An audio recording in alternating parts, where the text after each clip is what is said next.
তখন রবীন্দ্রনাথ লিখেছেন দুর্গা বেড়া। সকাল হলে সূর্য যেমন ওঠে, মনের খাতায় চিন্তা যেভাবে লিখে, শিশু যেমন পাল্লা দিয়ে ছোটে, ঠিক সেভাবে আমি তোমায় দেখি। অন্ধ ভিখারি একা গান গায় ট্রেনে, মনে মনে বলে দয়া করো হে নাথ।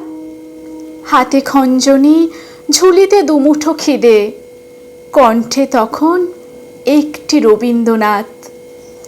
পথে যেতে যেতে মিছিল ঝান্ডা স্লোগান, একজোট হয়ে হেঁটে যায় প্রতিবাদ।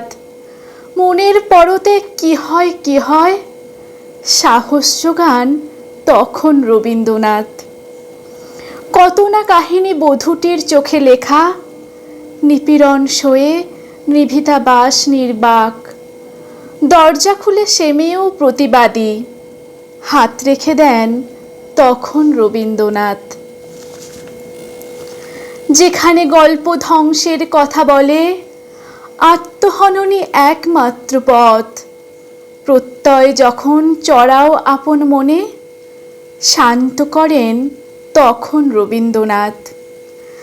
মানুষ যখন নিজের নিঃশ্বাস শোনে, আপন হারিয়ে যখন সে অনাথ, যে মুহূর্তে একা থাকা সম্বল, সাথ ছাড়েন না তখন রবীন্দ্রনাথ।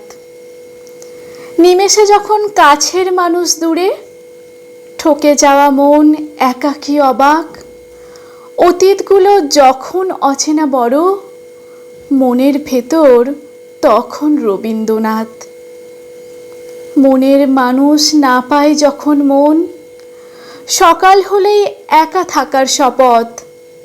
যত্ন করে সব অধিকার ছাড়ে, আঁকড়ে থাকেন তখন রবীন্দ্রনাথ।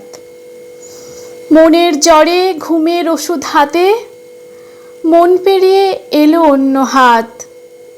বলল থাম, মৃত্যু এতই সহজ, হাত ধরেছেন তখন রবীন্দ্রনাথ।